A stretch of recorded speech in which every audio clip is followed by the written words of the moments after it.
Welcome back. We're having a discussion with Jim Bumgardner, and we're trying to lead up to an event that happened, I guess, started last week, and you've been covering this person, this veteran that's been on Main Street, and he's got a sign, and he's got a story, and you want to take it from where you left off? Yeah, when it came to that Monday morning, like I say, I turned around, recorded day one, and I was very impressed by this man, because there comes a time when you can tell when someone's just being on the level with you. You can just see it in their eyes.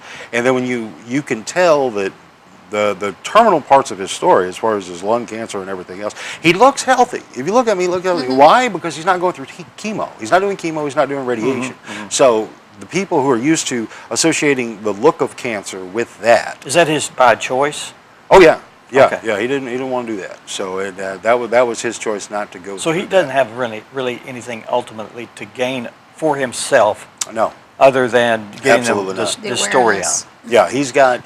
And that's the other thing about it is he tries to preface it when it comes to his campaign. This isn't about him, and he and I, when we talked about it this morning before I came on the show, is that people can misconstrue some things when it comes to him talking about his aspect of it. It's not because of him. It's like giving a testimony or a direct witness to a problem.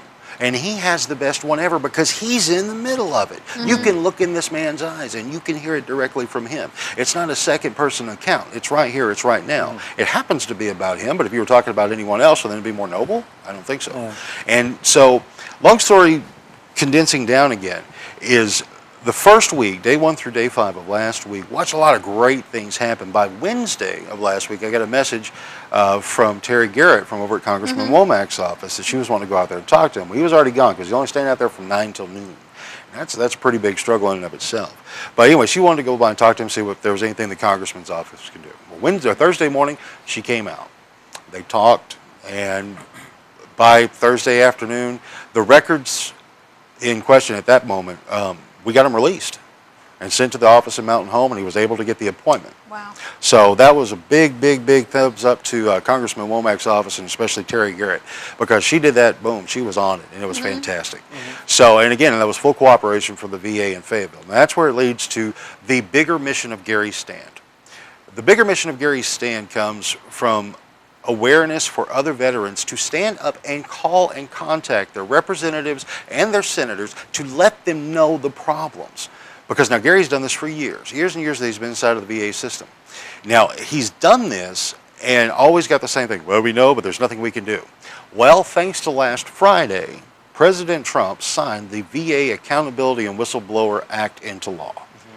Finally, they can do something. Wow. Because before you could not. I mean, it was bureaucracy, move this piece of paper to that piece of paper. But now, it's on the books. So now you can call your representative, you can call your senator, and they can do something about it. And so issues like this, to where one person didn't want to push one piece of paper through, they can be called to the carpet now. And that's why the direct wording towards Dr. Worley over at the VA office in Fayetteville, because he's the one who didn't push the one piece of paper through. Oh, gosh. So that's fantastic. We do have a clip, and now this one, from day one to where we are now, I've watched myself, and if you watch the clips, you'll see Gary's getting a little more puny as far as his health goes. And Monday was rough. By the end of Monday, went to noon, he went, got a burger, then wanted to go back over to the doctor to get checked. The man was sitting out there with 104 temp and pneumonia that had developed. But the VA over here at Harrison, they were on top of him. They got his fever down, got him some antibiotics for the pneumonia, told him to stay home or go in the hospital. He said, see you in the morning. And he did. This is the morning, though, when we discussed it, Gary's embracing the fact that there are certain things health-wise that can probably lead him to not do certain things. And that's where we are in this clip. Okay, let's watch. Excuse me. Good morning, Harrison, Arkansas. This is your veteran with good intentions. I'm here today to say it's starting to work. A lot of people have called their senator and their congressman. Please keep that up. That's what's important. Remember now, I'm not here for me. The doctor told me Monday with lung cancer and pneumonia, my time is short. I had pledged that I would be here till the day I die, but it occurs to me I have to have the strength to get here. It occurs to me that I have to be safe on the road. It occurs to me that I do not wish to ever put any innocent lives at stake and so at risk. And so if there is an opportunity to continue, I will. But whenever I think I might be putting innocent people in jeopardy, I will cease and desist, and we'll do it from home. This has been a real struggle. I'm not complaining though. I'm not doing it for me. My life is just about over, according to the doctor on Monday. And if you don't mind, please continue honking 3 times. That gives me energy.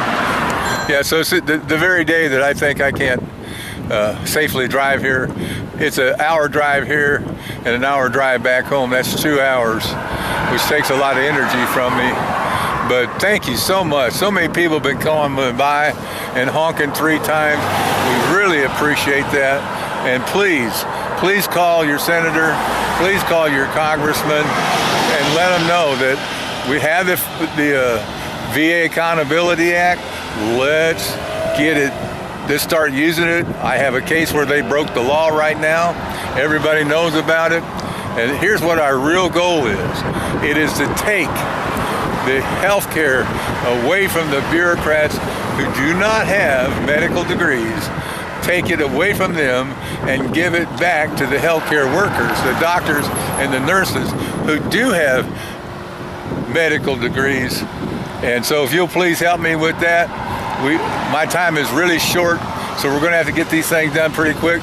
I would really love to see this happen before I die. And God bless America, and God bless the Harrison VA. Yeah, and that's the thing you'll notice. I mean, and I've watched it progress over the past week and a half now, to where his breathing is getting much more struggled, and it's unfortunate. We were talking about it again this morning. It's like, because it looks, again, because if you just look at him topically, he looks okay, no big deal. But no, that's really not it. And plus, you'll notice he's got a little bit of a pudge there, a little bit of a gut. Well, that's actually where the fluid's going, and so, and again, he's on home hospice care. And but he's fighting. I mean, he drives in an hour south of here, past Yellville is where he drives in from. And boy, he's just so. I've never met somebody so determined. And one thing I'd like to point out before we do run out of time. Yeah. You know, because the social webs and people and all these things, they you get some people, and rightfully so in some cases, to where you question people's intentions and motives. Well, at this point, I would like to just point out point blank, and I've known this from the beginning, because again, you can see it in the man's eyes. The man is 100% legit. Number one, he never claimed himself to be a war hero or anything like that. He just simply said that he was a former Ranger, and as a Ranger, by golly, you never leave a man behind, and that's his mission here. Yeah. He's not leaving anyone behind if he can in getting this message out. But he did on Monday, because some people on social media were being a little harsh in regards, and yeah. Anyway, he brought this for me to see when it comes to his credentials. And this right here, this plaque right here, I don't know how well that'll show up, but this is actually one of his most prized things. This was this plaque was given to him by his men in Vietnam, 75th Infantry there with the Rangers, excuse me, and just for the good job that he did. And this is in relation to, because he was also an instructor at the Recondo training for Rangers out there. But this man is, he's totally legit. Anyway, what he had done is, with one of the bloodiest battles for Rangers, or highest casualty rate loss for Rangers in Vietnam, was his company. And after all was said and done, he wrote letters to the generals, like General Westmoreland and all these guys, addressing this directly and what they needed to do to fix this problem. And this right here is actually a letter back dated from, I do believe, March 4th, 1969, that he received, March 4th, 1969, that he received from the general. Wow. Personally, addressing his concerns. That's Westmoreland's signature. That's the one, baby. Wow. That's the one. Wow. And so I get goosebumps thinking about it. And again, it's not even about that, because this is great. But the bigger thing is you've got a human being who's sitting out there literally facing mortality like I've never seen personally in my life. And really, it's amazing. And I don't know if he's going to be back this week, because we've talked that if he can't drive and he doesn't feel he can't Yeah. drive, I'm glad he's taking that responsibility.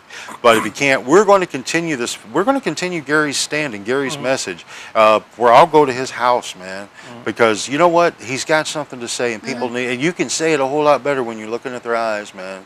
And I really hope this helps. Where can people follow this? Facebook, if you look up Gary's Stand on Facebook, or my personal page, I kind of put everything, the little birdie pages, all of them. There's like 1,000,000,001 of them now. I try to share. I try not to be too spammy with it because that does annoy me to death, but at the same time, I want this message out. And we've had a great response so far. I mean, impression-wise, we've seen over 23,000 people, and then the Facebook page itself sold a lot of numbers. Go like it, folks. Like it. It doesn't hurt you. It costs me nothing. But then the video views themselves, we're getting all total over around 25, 30,000 on the videos that have been posted combined. So the messages are there. And Well, they're there. we've got contact information at Dr. Womack, or not Dr. Womack, but Representative Womack. Is that Yes. is that appropriate? I think we had. Yeah, that if as you a- can pull that up, that'd be great. Call Yeah. Terry Garrett at Congressman Womack's office to let her know if you're having a problem inside of the VA system, just like what Gary has experienced. Let them know. You know, there's no guarantee of instant results and things like that. You never know because I mean, it's a big ship. But unless they know, they can't do anything. And so the more they know, Yeah. the better off. But definitely call Terry I Garrett. don't see Yeah. the number right now, but Oh. it is 870-741-6900. Yes, 741-6900. Terry Garrett's office, or Congressman Womack's office. Terry Garrett mans it here at the Duran Center. Or stop by and say hi, because Terry is very open, willing, and Okay. not just on this. If you have anything else going on, Well, you that's why the contact office them. is here. And that's why it's here, and that's why they're up there. And Okay. they are very receptive. Very good. Very good information. you. Yeah, thank you, Jim. Thank Appreciate you it for your very much. passion, you know, It's- with telling this. And, We are to inform and entertain. We are, yeah. That's it. And I think that if there's something going on, and I get calls every now and then from people, they're probably not legitimate reasons for us to cover news. They've got a grief with a Oh, family member yeah. or something. You get those calls too. Oh boy. But if there's something legitimate that could help the community or Absolutely. inform the community or something that involves either the government or local officials or something that is going to impact us as a whole, I want you to please contact either us should. or Jim. Jim is Yep. on that. He's loves going out at 2 in the morning and doing all kinds of stories. You give me a good reason, I'll come running in my boxers, man. You may regret it, but I'll be there. So, Well, on that note, Jim, thanks so much for being here. yes, And, hey, it's been a pleasure. Thank you very much, guys. Thank you. So, Thank you very much. And we hope you enjoyed the show. If you have comments or suggestions for what we do here, if you'd like to be a guest, or if you know someone that would like to be a guest, you can contact us here at our television station here in Harrison, Arkansas, Hometown TV, K26 at 400 South Sycamore, or you can give us a call at the office, 870-741-4891. We have a Facebook page, Hometown Television, and our website is hometowntv.net. From all of us here, and for Ian that's doing all of the engineering work behind the scenes, we want to thank you for watching, and we'll see you again next time. yay.